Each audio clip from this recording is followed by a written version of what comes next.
พิธีวางศิลาฤกษ์โครงการก่อสร้างโรงหมอมหาวิทยาลัยวิทยาศาสตร์สุขภาพขนาด400เตียงรวมมูลค่าการก่อสร้างเซ็นสัญญา80,181,681 ดอลลาร์สหรัฐข้อมูลจากศูนย์ข่าวสารการแพทย์สุขศึกษาเปิดเผยให้รู้ว่าได้มีพิธีวางศิลาฤกษ์โครงการก่อสร้างโรงหมอมหาวิทยาลัยขนาด400เตียงของมหาวิทยาลัยวิทยาศาสตร์สุขภาพที่บ้านเชียงดาเขตดงโพธิ์ศรีนครหลวงเวียงจันทน์มีกำหนดหมายเวลาก่อสร้างสำเร็จ31เดือนเริ่มตั้งแต่เดือนตุลา2025ถึงเดือนเมษายน2028และมูลค่าการก่อสร้างที่เซ็นสัญญาในครั้งนี้รวมมูลค่า80,181,681 ดอลลาร์สหรัฐ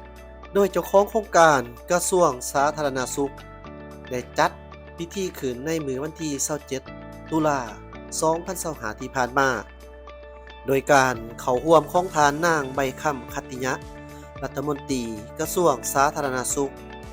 ทานจองยองสู้เอกอัครราชทูตผู้มีอำนาจเต็ม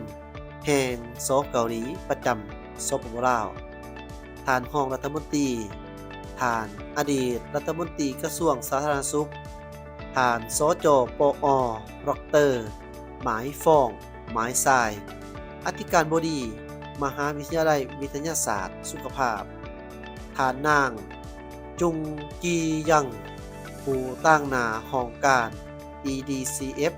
ประจำสปปลาวมีทานวันสุขพักผู้ตั้งหน้าองค์การโคฟิดประจำสปปลาว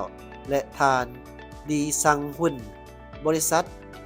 อิลซุงผู้ตั้งหน้าจากกระทรวงต่างประเทศกระทรวงการเงินกระทรวงโยธาธิการและขนส่งกระทรวงเกษตรกรรมและสิ่งแวดล้อมพร้อมทั้งแขกที่เกี่ยวข้องก็ได้เข้าร่วมโครงการก่อสร้างโรงหมอมหาวิทยาลัยขนาด400เตียง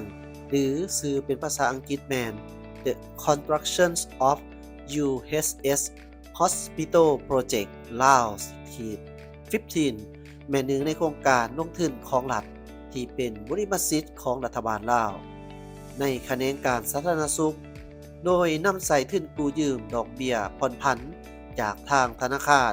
KEXIM Bank EDCF สาธารณรัฐเกาหลีโดยมีจุดประสงค์และเป้าหมายของโครงการแม้นเป็นพื้นฐานโครงหลักในการก่อสร้าง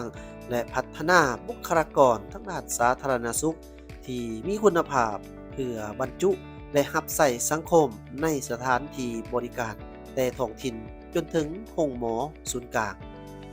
เคียงคู่กับการให้บริการกวดบินปัวและเสริมสุขภาพที่นำใส่เครื่องมือก่อนการแพทย์และการศึกษาที่ทันสมัยออกแบบ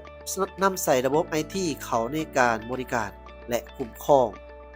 นอกจากนี้สถานที่แห่งนี้ยังจะถือนำใส่ให้เป็นบอนค้นคว้าวิทยาศาสตร์สาธารณสุขและเป็นโรงหมอที่เป็นแบ็กอัพหรือลงลึกเสียวซ่านเฉพาะด้านหรือระบบส่งต่อ Referral Hospital ในอนาคตต่อหน้านี้โรงหมอแห่งนี้แม้นจะเป็นสถาบันการแพทย์ที่เฮ็ดบทบาทการบริการปิ่นปัวขั้นสูงการเรียนการสอนการฝึกอบรมบุคลากรทางการแพทย์และการค้นคว้าทางการแพทย์แห่งทำอิฐในประวัติศาสตร์ของวงการสาธารณสุขก็คือในสปปลาวที่จะขับเคลื่อนเวียกงานสาธารณสุขให้ก้าวหน้าทันสมัยสามารถเชื่อมโยงกับภาคพื้นและสากลตึกอาคารหลักของโรงหมอมหาวิทยาลัยมีขนาด 87.60 คูณ 92.40 เมตรมี3สันที่นำใส่สำหรับภาคส่วนกวดเขตนอกวิเคราะห์รังสีฉุกเฉินผ่าตัดประสูติและนับจากสันที่4หาสันที่8มีขนาด 24.90 คูณ 92.40 เมตรซึ่งรวงสูงทั้งหมดแม่น 44.10 เมตรแม่นนำใส่สำหรับการบินปัวและซิดสอนไปเคียงคู่กันซึ่งมีจำนวนเตียงทั้งหมดแม่น400เตียงซึ่งมีห้องนอนอีก3ประเภทคือ1เตียง2เตียงและ ห้องร่วมหาเตียงที่ตั้งของโครงการแม่นบ้านเสียงดาเขตตรงโพสีเมืองหาดไซฟอกนครหลวงเวียงจันทน์ตึกอาคารหลังนอกจากสนองและติดตั้งอุปกรณ์การแพทย์ที่สำคัญสำหรับช่วยในการบ่งมติและปินปัวเช่น MRI CT สแกนระบบอกซี CSSD แล้วยังมีองค์ประกอบด้วยเครื่องอำนวยความสะดวกให้กับประชาชนคนเจ็บมาบริการเช่นลิฟต์โดยสารเก่าจุดคันใดเรือนนอกจากนี้ยังมีตึกสูงจำลองหรือ Simulation Center ที่ประกอบด้วยอุปกรณ์การแพทย์อุปกรณ์การศึกษาทางด้านการแพทย์อาคารสำหรับระบบพาราธิการศูนย์อาหารพวกจักรไฟฟ้าสำรองระบบบำบัดน้ำเสียขี่เหงื่อทั่วไปขี่เหงื่ออาเสื้อบ่อนจอดรถจักรและบ่อนจอดรถใหญ่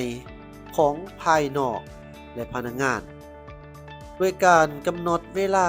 ก่อสร้างสำเร็จ31เดือนนับตั้งแต่เดือนตุลา2025ถึงเดือนเมษายน2028มูลค่าการก่อสร้างที่เซ็นสัญญาในครั้งนี้รวมมูลค่า$80,181,000 สหรัฐ